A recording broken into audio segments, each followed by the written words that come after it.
bem. Queridos, nós sempre iniciamos o nosso encontro com um momento de oração, e esse é o momento para que nós possamos estar clamando a Deus, né, orando. E hoje eu queria colocar um pedido aqui de forma especial. Eu creio, não sei se todos vocês ou quem ouviu falar sobre o pastor Cleiton Feitosa. Pastor Não. Cleiton. Pastor Feitosa é um pastor que hoje está nos Estados Unidos. Os filhos, se não me falha a memória, pastor Gilberto, estudaram ou estudam no IACS? O mais novo estaria se formando esse ano. Estaria formando esse ano. E o pastor Cleiton, ele está com um câncer e foi descoberto, ele já tinha tido esse câncer, fez tratamento e agora o câncer voltou. E os médicos pediram para ele, ou se ele queria fazer ali um tratamento mais forte, né? Ou retornar para casa e ficar com a família, ter mais qualidade de vida, e ele decidiu voltar para casa, ficar em casa com a família. Então, desde então, a igreja tem clamado, orado por esse homem de Deus, e eu queria pedir, nós, nesse momento, como homens, estivéssemos nos lembrando de orar, clamar a Deus por esse homem de Deus. O Senhor tem todo o poder no céu e na terra, Ele é capaz de fazer qualquer coisa, mas que a vontade do Senhor seja soberana, se cumpre na vida do pastor Cleiton, e que nós possamos, de forma a nos lembrar desse homem de Deus, orar para que o Senhor possa cumprir os seus planos, os seus propósitos na vida dele, tá? O Alexandre me pediu, eu mando ali depois, Alexandre. Eu mando o link ali, tá? Do YouTube. Ok, queridos. Pedir para o Rinaldo. Rinaldo, por favor, ore para nós. Oremos, vamos orar, colocar nossos pensamentos diante do altar do Senhor nesse momento. Sobretudo com o pastor Cleiton e também o pastor Gilberto, que vai nos conduzir a palavra. E todos nós, obviamente, nossa família. Senhor nosso Deus, bendito e louvado seja o teu nome. Santificado seja o teu grandioso nome, Senhor. Estamos aqui, Pai amado, diante de ti, diante do teu altar, para interceder, Senhor Deus, pela tua misericórdia, pelo teu amor, pelo teu perdão, em favor dessas famílias, em favor desses homens que hoje tiraram, Senhor, tempo para te buscar nesta manhã. Senhor, quero colocar diante de ti, diante do teu altar, de modo especial o pastor Cleiton, Pai, que se encontra enfermo. Que o Senhor, pela tua infinita misericórdia e graça, Pai, possa alcançar a vida desse homem, desse teu filho, desse homem de Deus, Pai. E se for de tua vontade, Pai, que ele seja restaurado, que a saúde dele seja restaurada. E a família dele, Pai, possa tê-lo, Pai, com ele muitos anos. Inclusive levando a tua mensagem, a tua palavra, o plano da salvação àqueles que ele não conhece. Por isso, Senhor, nesta manhã eu quero consagrar o Senhor em tuas mãos, o pastor Cleiton, Pai, que o Senhor tenha misericórdia dele, Pai, se for de tua vontade, de teus planos, que ele seja restaurado para a honra e glória do teu nome. Também quero colocar diante de ti, Senhor Deus, o pastor Gilberto, que vai conduzir a tua mensagem para nós, compartilhar, Pai, a tua palavra para com nós, esses homens guerreiros, Pai, que aqui estão diante de ti. Senhor, Pai, peço uma bênção especial também para que todos nós que aqui estamos, Pai, a te ouvir, possamos, ó Pai, estar cheio do Espírito Santo, Senhor, para receber essa palavra, essa mensagem, assim compartilhar com as nossas famílias, Senhor. Eu peço, Senhor Deus, que o teu poder, que o teu perdão, Pai, que a tua misericórdia chegue, Pai, em uma porção dobrada do poder do Espírito Santo, Pai. Chegue ao coração e à mente de cada homem que aqui está, nesse momento, nessa plataforma, para ouvir do pastor Gilberto, Pai, a sua palavra, Senhor. Que de forma especial, Pai, o Senhor possa nos agraciar com o batismo do Espírito Santo, Senhor. E assim, estamos cheios do Teu Santo Espírito, Pai, para compartilhar com a nossa família e com nossos amigos e aqueles que ainda não conhecem a Tua palavra, não conhecem o plano da salvação em Cristo Jesus, que nós possamos levar e compartilhar, Senhor Deus, essa Tua palavra, Senhor, que é restauradora, que é salvadora. Por isso, Senhor, eu peço, Pai, nesse momento, Pai, a Tua presença, Pai, através do Espírito Santo do Senhor, no coração e na mente de cada um de nós, homens que aqui estamos para ouvir, Pai, do Teu servo, pastor Gilberto, a Tua palavra. Por isso, Pai, nesse momento eu entrego cada homem, cada família em Teus braços e peço, Senhor Deus, a Tua bênção, o batismo do Espírito Santo na vida de cada um de nós, nossos pais, esposo que aqui estão lutando, Pai, e clamando pelo Teu perdão e pela Tua graça em favor da nossa família, Pai. Quero colocar no Teu altar, Senhor Deus, a família de cada homem que aqui está.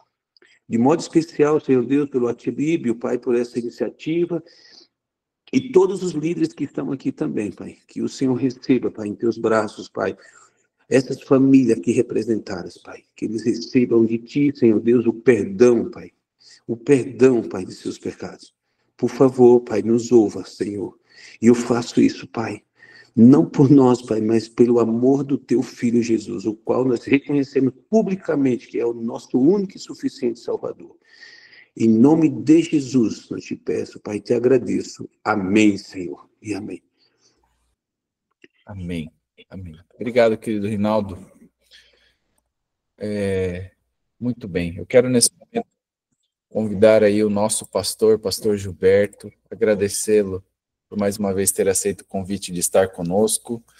O pastor Gilberto está sempre aí envolvido em muitas atividades aqui na escola e fora dela, e ele sempre está aí nos entrando em várias salas, né, pastor? Sei que o pastor está sempre participando das atividades aí, mas hoje ele tirou um tempinho para estar conosco. Pastor, obrigado por ter aceito aí o convite, que Deus o use poderosamente mais uma vez, tá bom? Amém. Bom dia para todos aí. Espero que vocês estejam me ouvindo bem. Uma alegria estar aqui com vocês. Nem sempre eu consigo estar, porque eu tenho um colega pastor do Rio de Janeiro, que nós temos uma sala de oração intercessora todos os sábados, às 5 da manhã. A gente se encontra lá. Mas hoje, um prazer estar aqui com vocês. Consegui entrar no sábado passado também, foi muito bom. Mas sempre acompanho depois as mensagens ali que o Atilíbio coloca no grupo, eu sempre estou acompanhando e tem sido uma bênção, né? Toda vez que nós nos reunimos para orar, é uma bênção. Para orar e para estudar a Bíblia, é sempre uma bênção a gente se encontrar. Eu quero repartir com vocês nessa manhã uma mensagem que está no meu coração, que Deus tem colocado no meu coração, que tem me abençoado. E eu acredito que tudo aquilo que abençoa a gente quando a gente está estudando a Bíblia, que a Bíblia ela tem que fazer parte da nossa vida, né? A Bíblia tem que fazer parte da vida da gente. A gente tem que estudar essas histórias da Bíblia e tirar lições para a nossa vida com elas, né? E eu quero, nessa manhã, refletir com vocês um pouquinho sobre a vida de um dos patriarcas que eu tenho bastante admiração, que aprendo muito com a vida dele, que é a vida de Jacó. Queria tirar algumas lições da vida de Jacó para nós aqui. Uma reflexão, tá, para a gente pensar sobre a vida de Jacó. A Bíblia tem várias famílias assim que a gente vê que se destacam, né? E a família de Jacó foi uma dessas famílias assim que tem um destaque muito grande na Bíblia. Jacó tinha um irmão, Esaú, vocês conhecem bem a história. Nasceram gêmeos, mas Esaú saiu primeiro, então ficou primogênito. Mas Jacó teve um privilégio, porque Deus falou para a mãe, para o pai, que o mais novo, que seria Jacó, que seria o líder da família. e não o mais velho. Normalmente, o primogênito era para ser o líder da família. Mas Deus disse, olha, nesse caso aqui, não será o primogênito, será o menor, será o mais novo, e será Jacó. Então, toda vez que eu leio isso, eu entendo no meu coração que Deus, irmãos, ele tem um plano estabelecido para cada um de nós. Ele tem um plano para a vida de cada um de nós, né? No coração de Deus há um plano para a sua vida e há um plano para a minha vida. E eu fico assim pensando, seria tão bom, irmão, seria tão abençoado, seria extraordinário se Deus tivesse esse plano e a gente não interferisse no plano, né? Mas como Deus nos criou com livre-arbítrio, com direito de escolha, a gente acaba interferindo nos planos de Deus. Mas uma coisa bonita que eu vejo em tudo isso é uma ilustração, né? Parece o GPS que a gente usa aí para... Eu não sei como é que houve algum tempo que a gente dirigia sem um GPS, né? Não sei como é que a gente dava conta de viajar, ir a lugares desconhecidos sem o GPS. Hoje é tão fácil, né? Você digita lá o endereço e está tudo certo. Já sai de casa sabendo a rota, a hora que vai chegar, o tempo que vai gastar. Se no meio do caminho tiver congestionamento, avisa a gente, desvia pela melhor rota. Uma bênção, né? Então, agora, o que eu aprendo com isso aí? E eu entendo como Deus age com a gente. No GPS, muitas vezes a gente erra, desobedece o GPS. Não sei se já aconteceu isso com você, né? Da gente estar dirigindo e, por vontade própria ou por acidente, a gente acaba não seguindo a rota estabelecida por ele. O que o GPS faz? Ele não para lá e fica discutindo com você, mas ele recalcula o trajeto e tenta te levar no lugar determinado. Claro que isso pode complicar a viagem, vai demorar mais, tal, mas o objetivo do GPS é levá-lo ao destino final. E eu vejo Deus sendo assim com o ser humano. Deus tem um plano estabelecido para a gente, nos criou com livre-arbítrio, então a gente pode interferir nesse plano, mas Deus, na sua infinita bondade, sempre está adequando a rota para que a gente chegue no destino final. Esse Deus nosso é extraordinário, irmãos, é extraordinário. Então, Jacó, Deus tinha dito, tinha falado sobre o futuro, né? Não foram muitas vezes que Deus falou para as pessoas como seria um futuro. Tem gente que diz assim, não, é muito melhor quando ele fala o futuro. Olha, irmãos, nem sempre. Deus falou para Abraão como é que seria o futuro, e Abraão ficou tão ansioso que acabou mexendo, tentando dar uma judia, e criou uma confusão de nações que estão brigando até hoje por causa da decisão de Abraão. E aqui no caso da família de Jacó foi a mesma coisa, né? Deus falou que seria Jacó, e num determinado momento a mãe de Jacó viu o pai tomando uma outra decisão, o pai indo noutra direção, e a mãe se desesperou. A mãe pensou, não, mas Deus tinha falado que era o mais novo, por que o meu marido está indo na direção do mais velho, vai abençoar o mais velho? Então, ela tomou providências, chamou o filho, orientou o filho como deveria fazer para ensinar o pai, para não permitir que o pai cometesse aquele equívoco. Agora, o que é interessante nessa história, eu paro sempre assim nas histórias, gosto de ficar meditando nelas, leio elas pela manhã e fico meditando nelas o dia todo, algum tempo ali em oração, para tirar o melhor da história para a minha vida. Para como é que eu aplico isso na minha vida, porque essas histórias elas têm que ensinar lições para a gente. E é interessante que a Rebeca não procurou Isaac para discutir o assunto, né? para conversar com ele, para razoar com ele, para orarem juntos, para recapitular, olha, Deus tinha falado, não, ela foi logo no filho.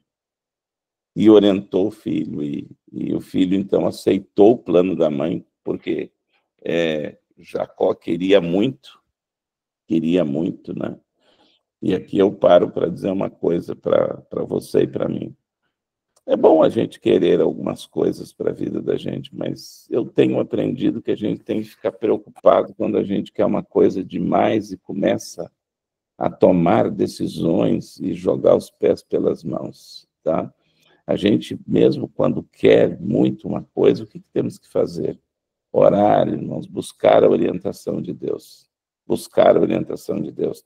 Nessa história eu já fiquei pensando como é que teria sido a história de Jacó se a mãe tivesse, ao invés de ir buscar o filho, orientar o filho para enganar o pai, se ela tivesse orado e buscado, deixado Deus resolver a situação. Se Deus tinha dito que ia ser, né? Mas às vezes nós, seres humanos, duvidamos, é uma questão de... Eu tenho pensado assim, que a nossa vida cristã, irmãos, é uma questão de confiança. É uma questão de confiança em Deus, né? E ela acabou orientando o filho, e ela e o filho estabeleceram um plano, e o plano deles aparentemente deu certo, né? Aparentemente deu certo. Mas isso, irmãos, fez com que Deus tivesse que recalcular o trajeto de Jacó, e foi um trajeto tão difícil, tão complicado, porque Jacó sai de casa com um senso de culpa imenso. E o que eu percebo na vida de Jacó? Jacó sempre tentando dar um jeito nas situações, para resolver as situações por ele mesmo. Quando ele chegou na casa de Labão, ele se apaixonou por Raquel. E aí, lá Labão deu Lia. E aí Jacó disse, não, deu Lia, mas eu quero Raquel. Então estabeleceu um plano para ter Raquel. Pronto, já teve 2 esposas. Confusão na cerca, depois mais 2 servas. Mais confusão. Depois, Jacó estando ali com Labão, o sogro dele, um relacionamento conflituoso o tempo inteiro. E você vê ali Labão negociando com Jacó, Jacó com Labão, e você vê lá na questão do rebanho, Jacó colocando varas para que as ovelhas olhassem. É uma confusão, Jacó sempre tentando resolver o problema da perspectiva dele.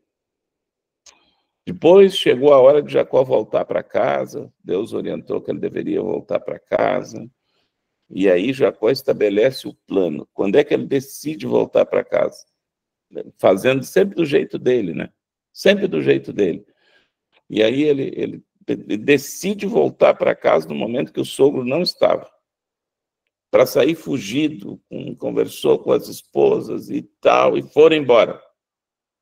Mas no final Deus teve que resolver de novo, porque Labão alcançou Jacó no caminho, e Deus foi lá e disse, olha, não toque no Jacó e tal. Então deu certo, Deus interferindo de novo para resolver as confusões de Jacó, porque Jacó queria resolver do jeito dele. Agora, quando está chegando, se aproximando da terra de Canaã, aí Jacó começa a estabelecer um plano para tentar chegar e se dar bem com Esaú. Ele começa, manda presente, manda servos, fala isso, fala aquilo, mas está dando tudo errado. E Esaú cada vez se aproxima mais, o coração de Jacó está aflito. É Jacó tentando resolver o problema do jeito dele. Isso parece muito com a gente, né? A gente vive tentando dar um jeito na nossa vida, resolver a nossa vida do nosso jeito, fazer as coisas do nosso jeito. E sabe, irmãos, é um desafio. A gente tem que aprender, como cristãos, a esperar em Deus. Aprender a esperar em Deus. O Salmo 40 que diz, né? esperei com paciência pelo Senhor e Ele se inclinou para mim. A gente tem que aprender, Salmos 40, verso 1, a gente tem que aprender a esperar, tem situações que a gente tem que ficar quieto. É o Salmo 46 que Deus diz, quietai-vos e sabei que eu sou Deus. Tem situações na nossa vida que nós temos que esperar, não temos que tentar resolver do nosso jeito. E a gente vai tentando resolver as situações do nosso jeito, da nossa perspectiva, e a coisa só vai se complicando cada vez mais, cada vez se complicando. Eu lembro de uma vez que trabalhava lá na Bahia, e uma professora foi ao escritório onde eu trabalhava, e ela veio conversar comigo, e estava com uma situação financeira bem difícil. Ela me disse, pastor, eu sou arrimo de família, preciso de ajuda. Eu disse a ela, olha, você tem que procurar o financeiro. Falei para ela, obrigado que você veio aqui, a gente vai orar com você, mas procure lá a área financeira, se for necessário ele vai conversar comigo. E ela disse, não tem jeito, eu já procurei outras vezes, e eu já fiz tantas vezes que agora não tem mais. Já procurei e ele disse que não tem mais como me ajudar. Então, eu a ouvi, ela estava muito angustiada, e eu perguntei para ela, você quer ajuda? Ela disse, quero.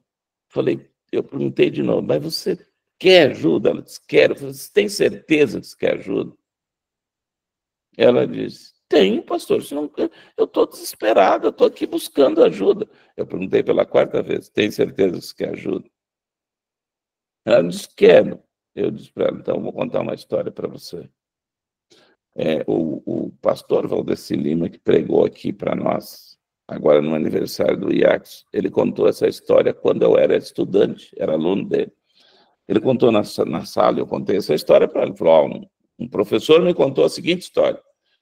Valdeci Lima trabalhava na Voz da Profecia, no Rio de Janeiro, e ele morava numa kitnet em Copacabana, de frente para o mar, linda, maravilhosa, que ele gostava demais de morar ali. Tudo era perto, para ele era tudo cômodo, e ele falava assim, acordar de manhã e olhar para o mar, ir caminhar no mar quando tinha tempo, ou de manhã, ou de tarde. Ele falou, era o lugar dos sonhos, eu achava que queria morar ali o resto da minha vida. E ele alugava ali. Esse apartamento era de uma senhora, esposa de um militar, viúva e tal, e ela alugava ali o apartamento. E Valdeci amava aquele apartamento, morou ali 3 anos, e aí chegou um momento que o teto do aluguel passou daquilo que a igreja ajudava, né? E aí o Valdeci ficou incomodado com isso, conversou com a igreja, não resolveu. O Valdeci ligou para o irmão, ele disse que o irmão dele trabalha com negócio, tem uma empresa lá, então sempre que ele recorria ao irmão, quando as coisas ficavam difíceis, ele recorria ao irmão. Aí ele ligou para o irmão e falou assim, você pode vir aqui me ajudar? E o irmão disse, depende. Como assim depende? Não, tem que ver o que é, o que você quer. Ele contou a história para o irmão disse assim, Valdeci, eu posso ir aí, mas antes temos que estabelecer uma condição. Se você quer minha ajuda, é o seguinte, você gosta tanto desse apartamento aí, gosta, se você não está disposto a sair desse apartamento, eu não vou aí. Ele falou, porque quando você vai negociar algo, você tem que estar disposto a perder. Aí eu falei assim, não, mas não, é isso mesmo, estou falando para vocês. Você está disposto a sair do apartamento? Eu falei assim, mas homem, eu estou recorrendo a você porque eu não quero sair. Ele falou, então faz assim, tu não quer sair do apartamento? Então faz o seguinte, a igreja coloca um teto, você paga a diferença, pronto, está resolvido. Aí você não sai do apartamento. Ah, não, mas eu não quero gastar esse dinheiro. Então você tem que estar disposto a sair do apartamento. E o Valdeci ficou muito incomodado com isso. O irmão disse, pense, amanhã tu me liga, se você quiser eu vou aí negociar. O Valdeci ficou incomodado, será que eu devo pagar? Não, mas não vou pagar esse dinheiro, isso vai me fazer falta, porque não sei o que tem mais e tal. Aí ligou para o irmão no outro dia, então vem. O irmão disse, condição, hein? Tem que estar disposto a sair do apartamento. Tá bom.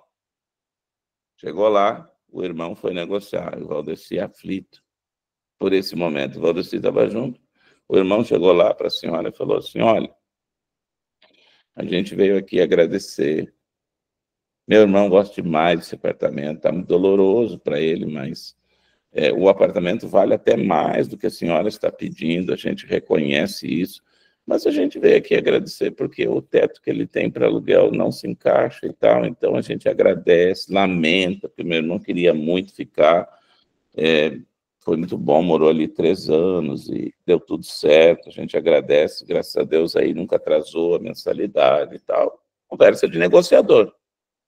E aí a senhora e o filho da senhora estavam junto, o filho falou assim, mãe, vamos até ali o quarto conversar. E aí foram lá no quarto, conversaram e tal, voltaram e a senhora disse, olha, conversando ali com meu filho, o apartamento é tão bem cuidado, só ele, nunca atrasou nenhuma mensalidade, realmente, como você falou. Então, pensando bem assim, a gente queria reajustar um pouquinho e tal, mas tem jeito de reajustar? Ele falou, não, é por isso que a gente veio aqui lhe agradecer e traçar o plano. Quantos dias temos para sair do apartamento e tal? A senhora disse, não, vamos fazer o seguinte, então, como não tem jeito, pode ficar no apartamento, tá? Melhor que fique e tal, e tal. Aí o Valdeci disse que ficou falando para nós na sala de aula, assim, enquanto meu irmão falava, havia uma aflição no meu coração, até raiva do meu irmão. Poxa, eu trouxe ele aqui para negociar, olha o que ele está fazendo, porque não sei o que tem, porque... Aí ele disse, quando deu tudo certo, que saímos lá fora, eu abracei o meu irmão e disse assim, mano, 2 coisas. Primeiro, muito obrigado. Segundo, desculpa por não confiar em você. E eu disse para ela, ó, você quer ajuda? Falei, ainda mais uma vez, você quer ajuda? Ela disse, pastor, não estou lhe entendendo. Falei, quer ajuda? Ela disse, tá, pastor, eu quero ajuda. Falei assim, então, vamos fazer assim. Entrega para mim todos os teus cartões de crédito. Todos os teus cartões de crédito, entrega para mim. Ela falou, mas pastor, como é que eu vou viver? Eu falei, não sei. Entrega todos os cartões. A hora que perguntei se quer ajuda. Entrega todos os cartões de crédito aqui. Deixa os cartões aqui. Falei, tem outra coisa. Sabe aquele carro que está ali fora? Nós vamos vender aquele carro, pagar todas as suas dívidas. A senhora vai andar, vai... Ah, mas como é que eu vou vir para a faculdade? Falei, de ônibus, tem muita gente que vem para cá de ônibus. A senhora vai ter que andar de ônibus, você está quebrada financeiramente. Falei, ó, eu lhe perguntei se a senhora queria ajuda. Se a senhora não quer ajuda, a senhora está livre para seguir sua vida. Vá lá e continue vivendo. Que ajuda é assim. Ela ficou me olhando assim com a cara de decepção. Ela disse, pastor, tem outra alternativa? Eu falei, não, a única alternativa que tem é essa aí. Não tem outra alternativa. E eu vi a aflição. Eu falei, quer pensar? Ela disse, pastor, eu não tenho mais para onde correr. Eu falei assim, então, mãos à obra, vamos lá, passa aí os cartões. Até hoje eu tenho muita amizade com aquela professora. Passou, ela disse para mim, depois que tudo tinha passado, depois de 1 ano e meio, ela voltou à minha sala e disse, pastor, que alívio, deu certo. Eu falei assim, tem horas que a gente precisa de ajuda. Sabe qual é o problema nosso, irmãos? Para ser sincero, a gente precisa de ajuda. Quer ajuda, mas desde que seja do nosso jeito. E não pode ser do nosso jeito. Não pode. A gente quer fazer as coisas do nosso jeito. Só que chega um momento na vida que não tem mais jeito de ser do meu jeito. Isso aconteceu na vida de Jacó. Foi dando jeito, foi dando jeito, foi dando jeito, foi dando jeito. Chegou um momento que travou. Agora Esaú está batendo as portas. Vai ter um encontro com Esaú. Quantos anos fugindo do passado? Chegou a hora. Lembra daquela frase? Uma hora a conta chega? Nossa, essa frase é terrível, né? Não existe almoço de graça. Uma hora a conta chega? Uma hora a conta chega. Uma hora a conta chega. E chegou. E o capítulo 32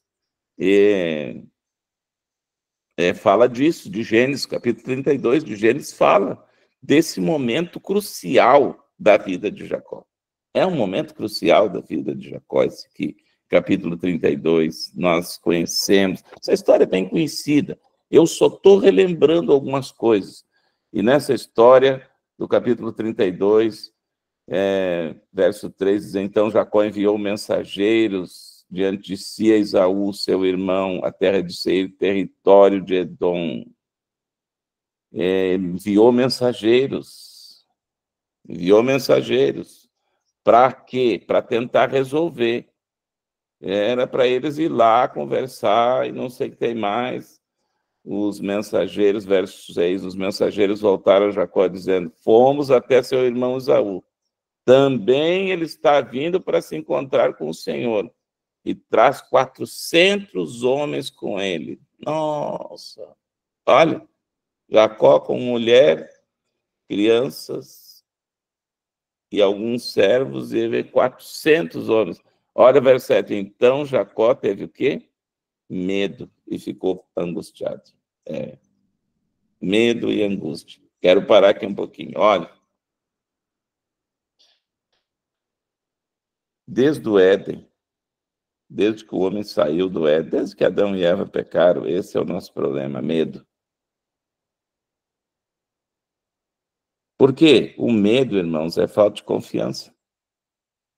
Medo é falta de confiança. Vamos cortar na própria carne. Medo é falta de confiança. Quando eu fico com medo, eu sou cristão, sou pastor, sirvo a Deus. Quando estou com medo é porque eu acho que o meu Deus não dá conta de cuidar de mim. É isso aí. Medo é isso aí. Não dá conta. Deus não dá conta de resolver. Isso começou no Éden, porque a primeira reação depois que os nossos pais pecaram, quando Deus chegou, o que eles fizeram? Se esconderam, medo. Falou que a gente ia morrer, então, medo. É isso que persegue a gente. Medo de faltar dinheiro, medo de ficar doente, medo de errar, medo de que os filhos deem errado, tanto medo, e isso gera em nós angústia, desespero, aflição. Por isso que diz aí, então Jacó teve medo e ficou angustiado. E aí começou a ajeitar as coisas do jeito dele. Dividiu o grupo, é a estratégia dele. Esse é o caminho de Jacó. Tentando. Vai até o limite. Olha ali, eu tenho que pular por causa do tempo. Mas versículo 19. Jacó ordenou também ao segundo e ao terceiro e a todos os que vinham conduzindo os rebanhos. E assim que vocês devem falar com Esaú, orientando, quando se encontrarem com ele. Também dirão: eis que o seu servo Jacó vem vindo atrás de nós. Porque Jacó pensava assim: eu o aplacarei com presentes. Olha, eu o aplacarei com o presente que me antecede. Depois eu o verei pessoalmente. Talvez ele me dê boa colhida. Eu o aplacarei. Quem é que está tentando resolver? Jacó. Quanto tempo, irmãos, a gente perde tentando resolver coisas que a gente sabe que não tem condições de resolver. Irmãos, quanta dor, quanta angústia eu já passei, irmãos, tentando resolver as coisas do meu jeito. Quanto tempo perdido, quanta noite de sono mal dormida, irmãos, tentando resolver as coisas do meu jeito. Assim estava Jacó. Mas o capítulo 32 termina de maneira extraordinária, porque chega o momento crucial, né? 22, daquela mesma noite, Jacó se levantou, tomou suas 2 mulheres, suas 2 servas, seus 11 filhos e transpôs o vale do Jaboque. Reuniu todos e fez com que passassem um ribeiro, também fez passar tudo que lhe pertencia. E aí acontece no versículo 24, Jacó ficou sozinho. Agora chegou a hora da verdade, chegou a hora crucial, porque diz ali, Jacó ficou sozinho e um homem estava com ele até o romper do dia. É verdade, tem momentos na vida da gente que a única solução é nós ficarmos sozinhos, nós e Deus. Esse encontro pessoal nosso, isso, irmãos, não pode ser terceirizado. Isso não pode ser terceirizado. Esse encontro pessoal nosso com Deus, ele tem que acontecer.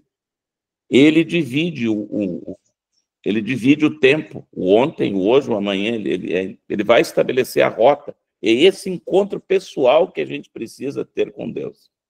E o encontro de Jacó foi ali. E essa história eu a tenho lido muitas vezes, porque Jacó ficou lutando com aquele homem a noite inteira. E eu fico pensando, Jacó não sabia quem estava ali. Que coisa. Olha só. Presta atenção nisso aqui. Não, outras coisas pode esquecer, não esqueça disso. Deus é Deus de perto, não de longe. Deus é Deus de perto, irmãos, em todos os momentos, não é em alguns momentos, é em todos. Deus é Deus de perto quando está tudo bem e Deus é Deus de perto quando está tudo mal. Deus é Deus de perto, inclusive, quando eu e você erramos. Olha, se dependesse de Adão e Eva, estava escondido até hoje lá no Éden. Sei lá o que tinha acontecido. Deus veio atrás. Irmãos, Deus está atrás de nós. Há uma corrida. Eu confesso para vocês que eu não entendo, porque Deus não tem nada a ganhar com nós.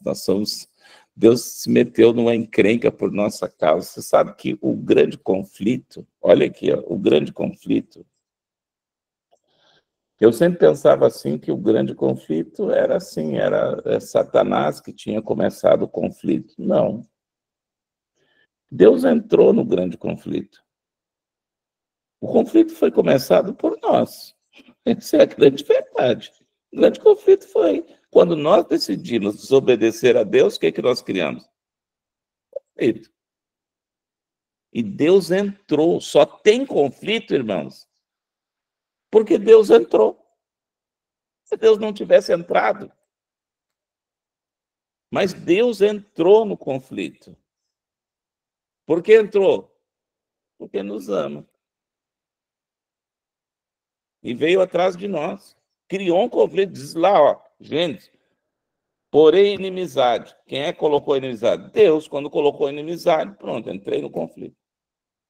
Aí o próprio Deus veio a esse mundo, entrou no conflito e, pasme, apanhou em nosso lugar para nos resgatar. Mas vamos lá, vamos terminar.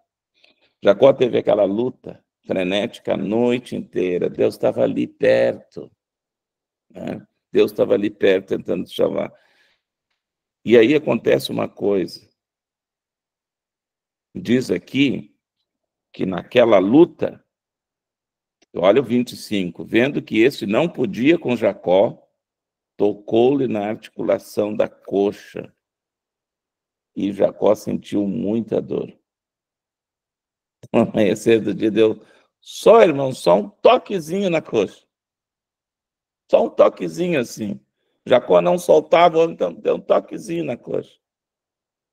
Deu um toquezinho. E olha, irmãos, ele diz assim, deixa-me ir, já rompe o dia. Jacó respondeu, não deixarei ir se você não me abençoar. Porque aí Jacó percebeu, naquela hora que tocou na coxa dele, Jacó percebeu, deslocou a coxa. Jacó percebeu que não estava lutando com qualquer um, né? Finalmente entendeu com quem ele estava lutando. E entendeu que ele não estava ganhando a luta. Deus, irmãos, eu confesso para vocês, a graça de Deus é infinita, não cabe dentro da minha mente, é grande demais. Perde uma noite inteira lutando com um vencido.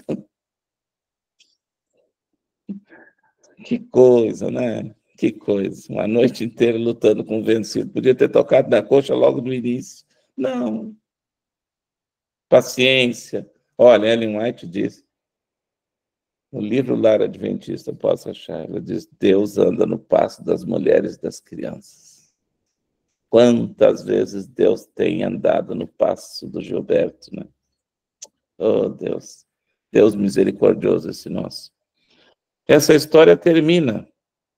O anjo dizendo assim, ó, no 28. Você conhece essa história? Seu nome não será mais Jacó, e sim Israel, pois você lutou com Deus e com os homens e prevaleceu. Jacó disse assim, por favor, diga-me seu nome. Como você se chama? Ele respondeu, por que você pergunta pelo meu nome?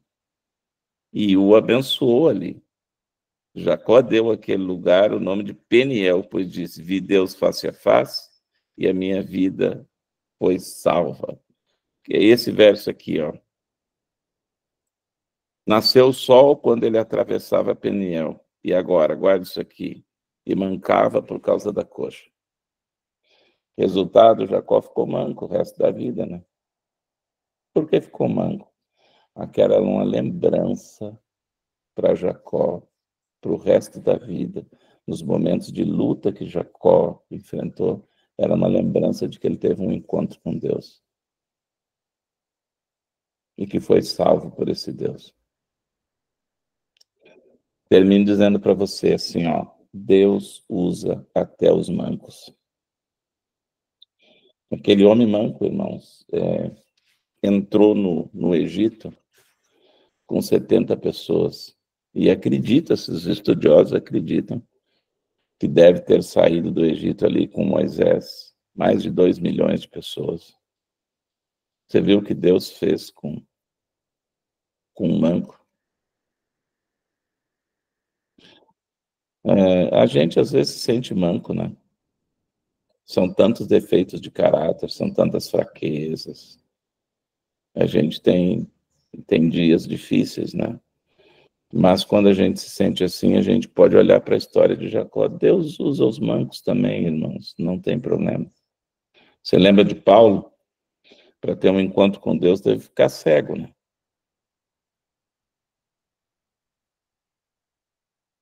Tem vezes que a nossa teimosia é tão grande que Deus tem que, para a gente acordar. No caso de Jacó, tocou ali na coxa e aí as coisas se resolveram, a história de Jacó muda dali, né? Fica diferente. Tá vendo esse livrinho aqui, ó?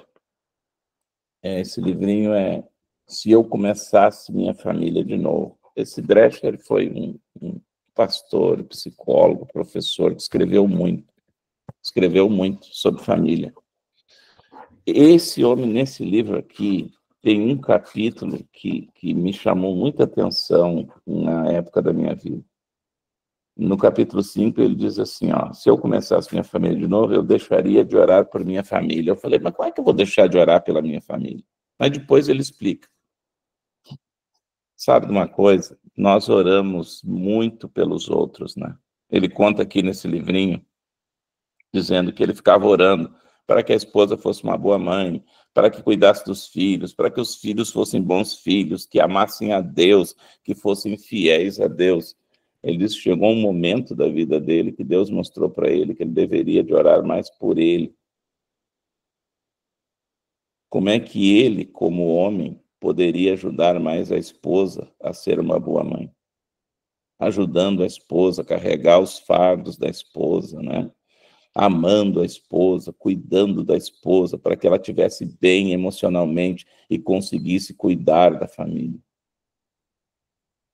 Então, ele diz que passou a orar por ele, para que ele fosse um marido exemplar. Ele disse, quero que os filhos amem a Deus, então começou a orar para que ele, Drescher, amasse mais a Deus, porque os filhos aprendem pelo exemplo de ver, irmãos. Então, ele diz, comecei a orar mais por mim. E ele disse, sabe uma coisa? Aí comecei a abençoar minha família.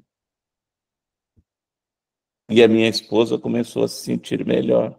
Por quê? Porque a partir do momento que Deus começa a obra em mim, que Deus realiza a obra em mim, eu começo a abençoar a vida das pessoas. E às vezes, irmãos, a gente ora muito pelos outros e pouco por nós mesmos. Às vezes a gente quer muito que Deus faça mudança nos outros, mas na verdade as mudanças precisam começar em quem? Em mim. Deus precisa mudar meu coração. Deus precisa mudar meu coração. E Deus é maravilhoso, irmãos. Apesar de toda a nossa teimosia, Deus tem um plano para você e para mim. E apesar da nossa teimosia, das dificuldades que a gente cria, se nós escolhermos a Deus, Ele sempre nos guiará por caminhos seguros. E chegaremos ao destino final, que é a eternidade. Jesus tem plenas condições de nos salvar. Tem plenas condições de nos guiar para o céu. Tem plenas condições de cuidar da nossa família. Não precisamos andar ansiosos e desesperados. Deus, irmãos, é Deus de perto, não é Deus de longe, e está conosco. Que Deus abençoe você e a mim. Faça de nós homens segundo o coração de Deus. Se a história de Jacó tem me ensinado muito, se ela te ensinou alguma coisa nessa manhã, pare de tentar resolver as coisas do seu jeito.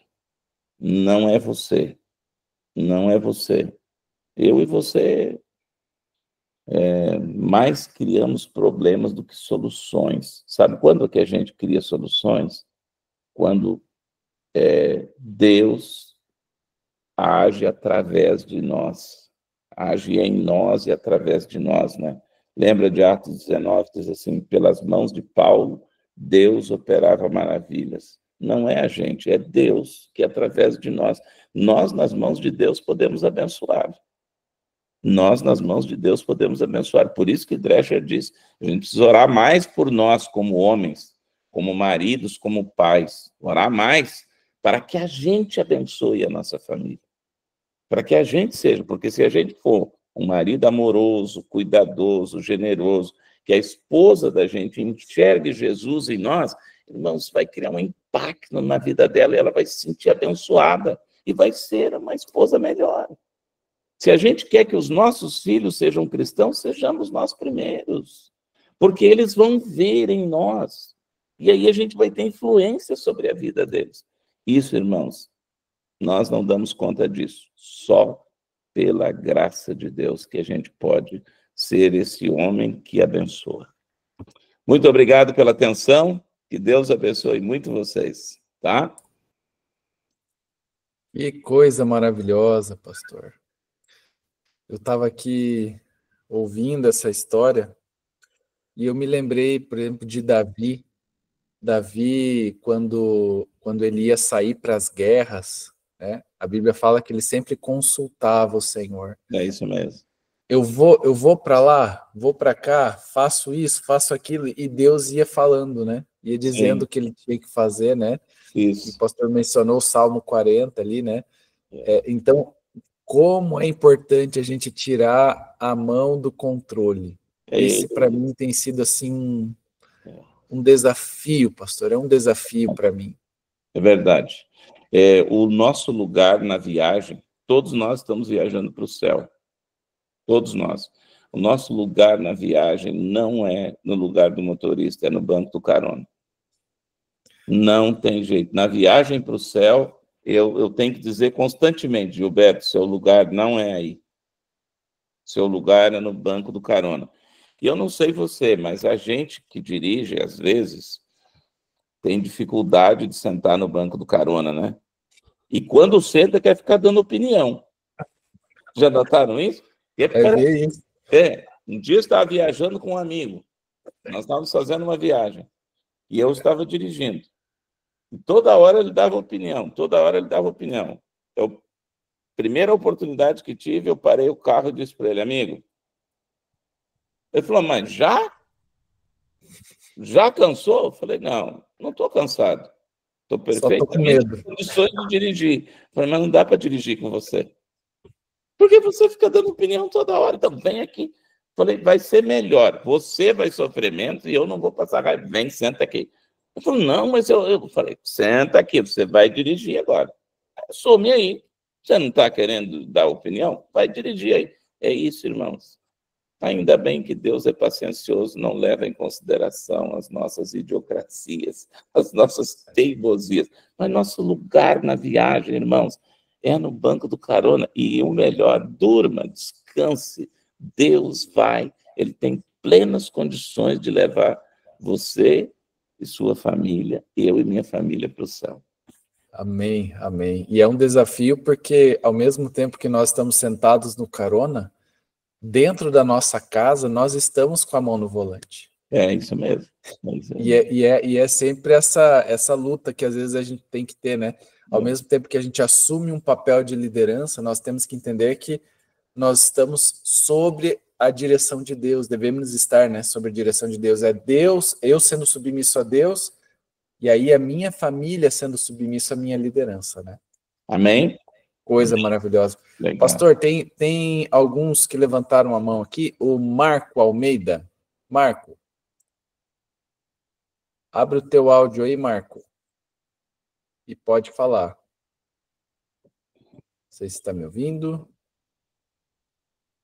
Não? Então vou dar a vez aqui para o Itamar. Fala aí, Itamar. Abre o seu áudio, Itamar.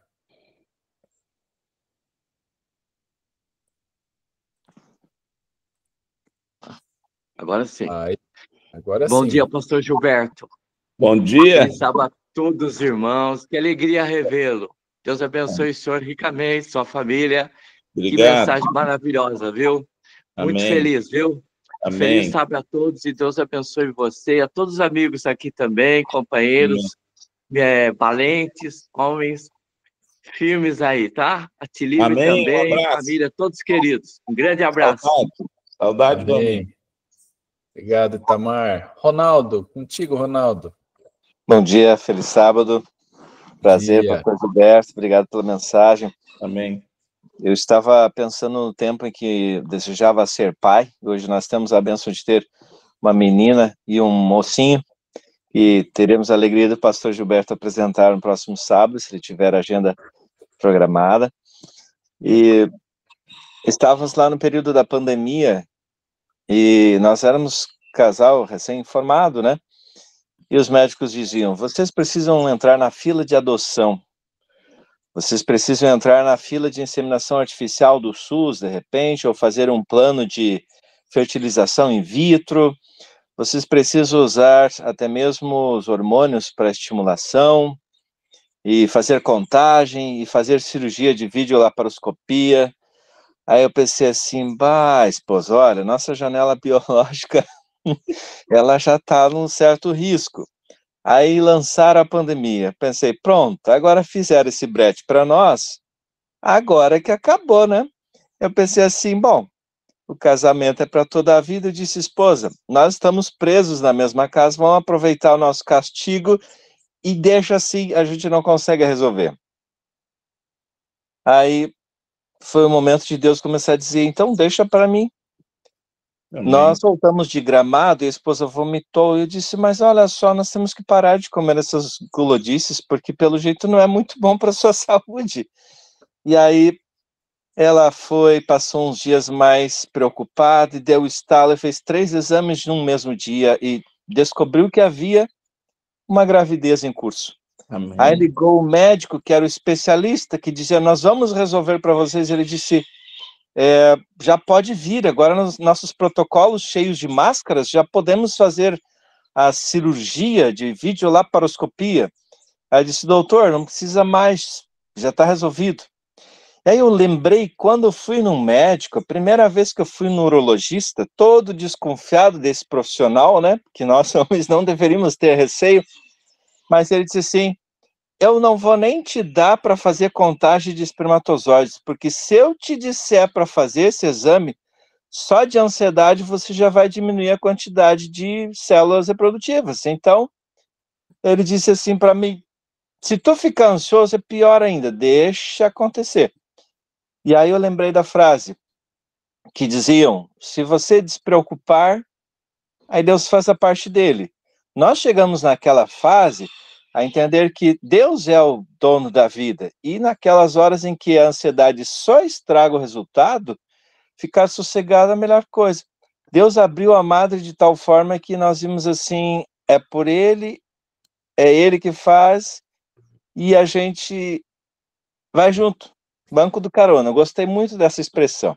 Amém, amém, amém, amém. Legal, Ronaldo. Que linda experiência, viu? Amém. Linda experiência, a maneira como Deus nos guia, né? Pastor Gilberto, por favor, pedimos aí que o Senhor nos dirija em oração. Vamos orar, então. Nosso Deus, nosso Pai, muito obrigado pelo encontro dessa manhã. Esse é um grupo de homens que se reúne todos os sábados pela manhã, buscando o batismo do Espírito Santo, buscando a graça que vem do teu trono. Nós somos o sacerdote do lar, cabeça da família, e essa foi estabelecido pelo Senhor. Mas, Senhor, a gente não dá conta disso se o Senhor não estiver conosco.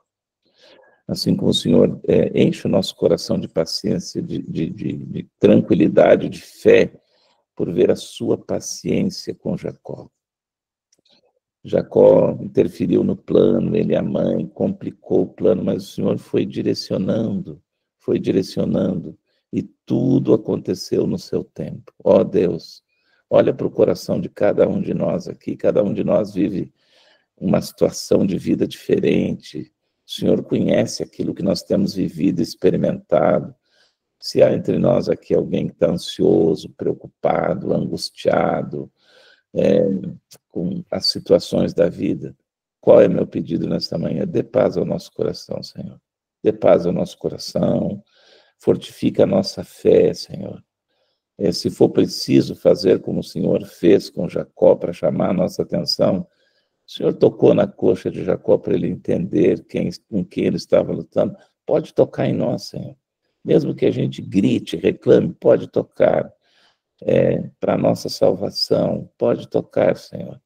Pode tocar. Para Paulo, a cegueira. Para abrir os olhos, para te ver, teve que ficar cego primeiro. Não interessa o que tenha que acontecer, mas, por favor, nos salve, Senhor.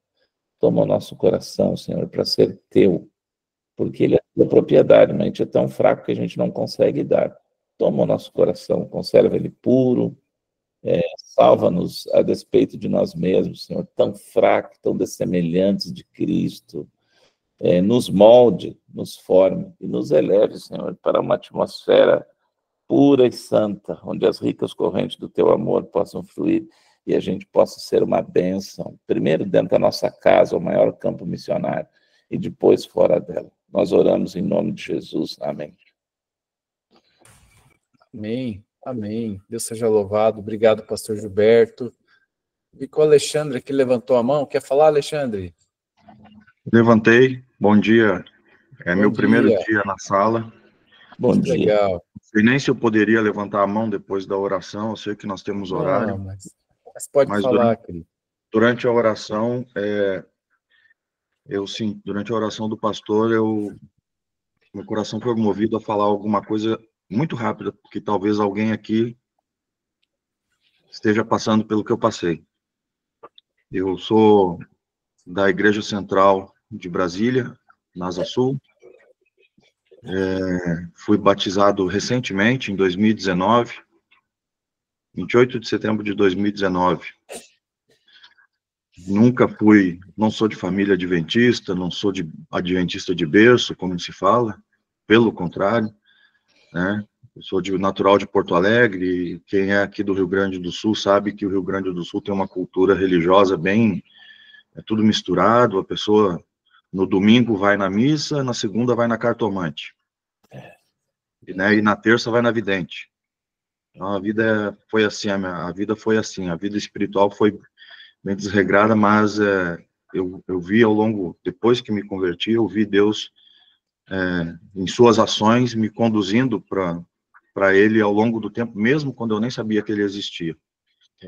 Tive um casamento de 22 anos, que não foi um casamento colocado diante de Deus, fui lá jovem, casei lá, não fiz como se deve fazer, né, colocar a relação diante do pai e pedir que Ele oriente, e tive 2 filhas, e fui me virando, sou coronel do Exército, reformado, estou na reserva, e fui me virando, fui dando meu jeito e segurando a onda e segurando o casamento né, não acabar, porque a gente que é gaúcho, quando eu liguei pro meu pai a primeira vez, ele falou assim, bom, se tu não casar, ou se tu se separar, tu já sabe que tu não tem pai mais, porque homem que é homem tem que ficar casado, não casar, é aquelas coisas, né?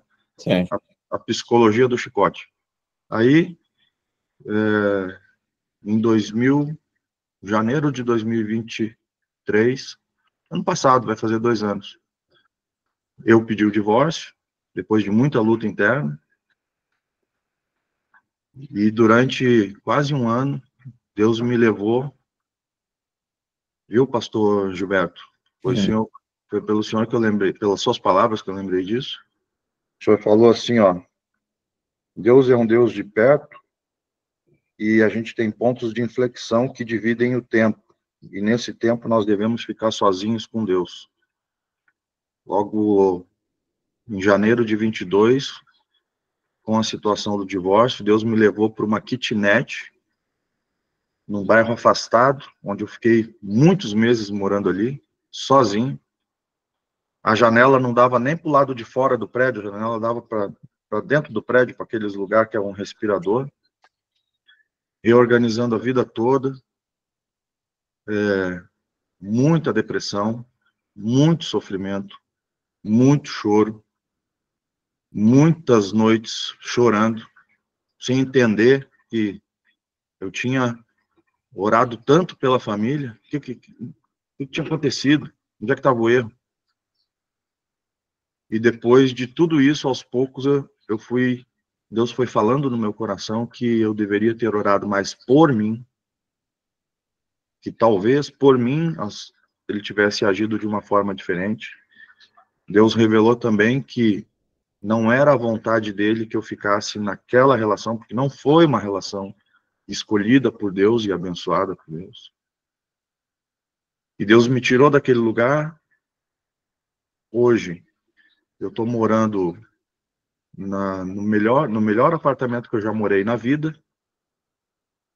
Voltei a trabalhar. Estou trabalhando na assistência social, lá na ASA, na igreja. Vou começar o desafio de diretor de escola bíblica, lá na igreja. Conheci uma irmã da nossa igreja, adventista, de São Paulo, se mudou para cá, né, da minha faixa etária, já com os filhos criados, e ganhei junto com essa nova família 3 filhas e 4 netos. Olha que coisa, Deus, amém, amém, glória a Deus. 3 filhas dessa nova relação, 4 netos dessa nova relação, e mais as minhas 2 filhas.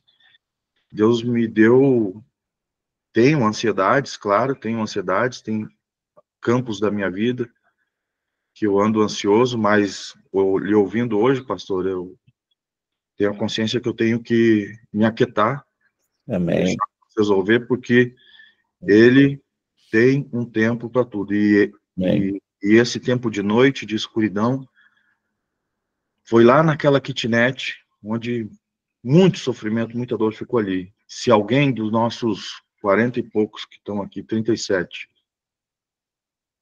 está passando por um momento de provação, eu vou encerrar minhas palavras falando uma coisa que eu detestava ouvir dos meus conselheiros.